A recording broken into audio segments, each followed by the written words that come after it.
আমরা বাহাস দেখছি, শুনছি অনেক দিন থেকে এই নির্বাচনের টাইম ফ্রেম নিয়ে, রুট ম্যাপ বলি বা নির্বাচন কবে হবে, মূলত এই কথাটি নিয়ে, এই বিষয়টি নিয়ে সুনির্দিষ্ট একটা আমাদের তারিখ। সুনির্দিষ্ট তারিখ চাচ্ছে বিএনপি অনেক দিন ধরে। আজ করছিলাম যে আজকের বৈঠকে কি হতে পারে, তেমনটি হয়েছে মূলত।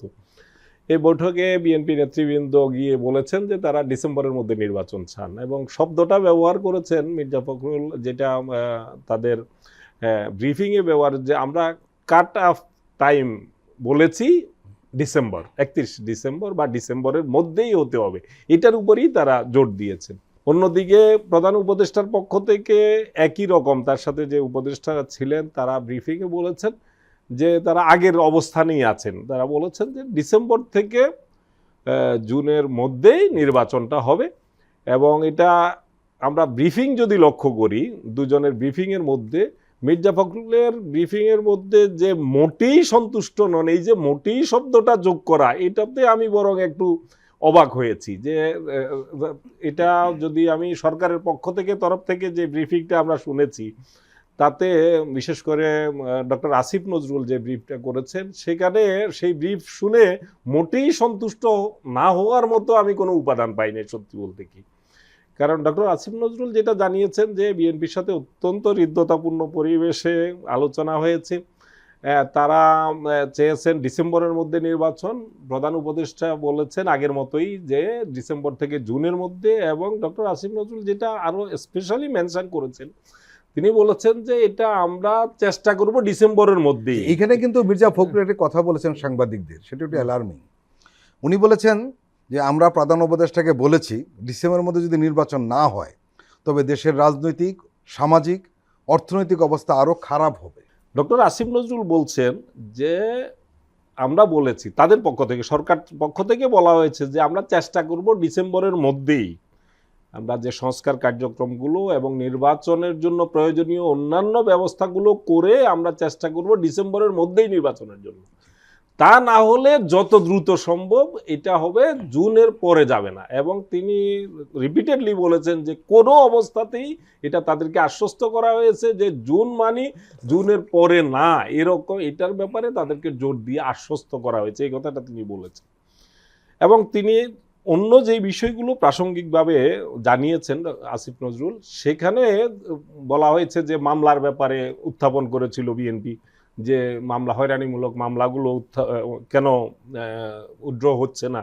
সেখানে সরকারের পক্ষ থেকে জানানো হয়েছে যে 12,000 মামলা তালিকার মধ্যে আছে, এর মধ্যে 7,000 মামলা ইতিমধ্যেই উইথড্র করা হয়েছে, এবং কি জন্য এটা বিলম্বিত হচ্ছে সেটার ব্যাখ্যাও তিনি দিয়েছেন। বলেছেন যে আমরা পিপি নিয়োগ করতে আমাদের সময় লেগেছে, আদালতগুলোতে রিসাপল করতে সময় লেগেছে, যে কারণে এই মামলার তালিকাগুলো গুছানোভাবে পেতেও সময় লেগেছে, যে কারণে একটু সময় লেগেছে। এরই মধ্যে 7,000 মামলা অলরেডি উইথড্র হয়ে গেছে, বাকিগুলোও পর্যালোচনার পর্যায়ে আছে।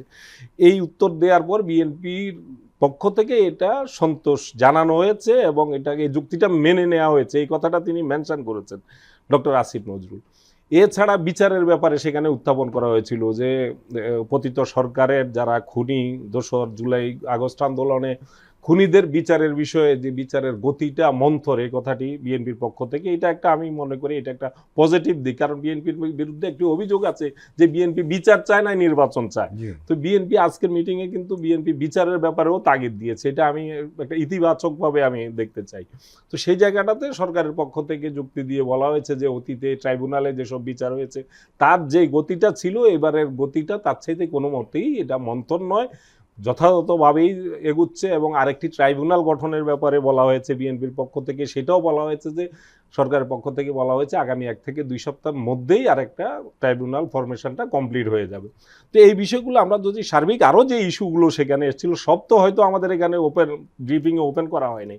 আমার কাছে মনে হয়েছে যে বৈঠকটা খুবই ফ্রুটফুল একটা বৈঠক হয়েছে, কিন্তু একটা জায়গায় শুধু দুই পক্ষের মধ্যে যে ডেটটা, এখন কি বিএনপি কাট অফ টাইম বলেছে ডিসেম্বর, জানুয়ারির 1 তারিখে হলে কি বিএনপি অসন্তুষ্ট হবে? জানুয়ারির 10 তারিখে হলে অসন্তুষ্ট, খুব বেশি অসন্তুষ্ট হবে, সরকার পতন আন্দোলনে নামবে, আমার তো তা মনে হয় না। তো বিষয়টা হচ্ছে এরকম যে যে বিষয়গুলো যুক্তি আকারে তুলে ধরা হয়েছে, যে অ্যাটলিস্ট আসিফ নজরুল যে কথাটি উল্লেখ করেছেন সেটা গুরুত্বপূর্ণ। তিনি বলেছেন যে দেখুন এত বড় একটা হত্যাযজ্ঞ, এই হত্যাযজ্ঞে এবং প্রায় 50,000, তিনি ফিগারটা 50,000-এর মতো উল্লেখ করেছেন, যে প্রায় 50,000 মানুষ নানানভাবে ক্ষতিগ্রস্ত হয়েছে, আহত হয়েছে, তারা এখনো হাসপাতালে লড়ছে। এরা বিচার চায়। এই বিচারটা যদি আমরা একেবারেই না করতে পারি তাহলে আমরা কি জবাব দেব, আমরা নিজেদের কাছে কি জবাব দেব, মানুষের কাছে কি জবাব দেব?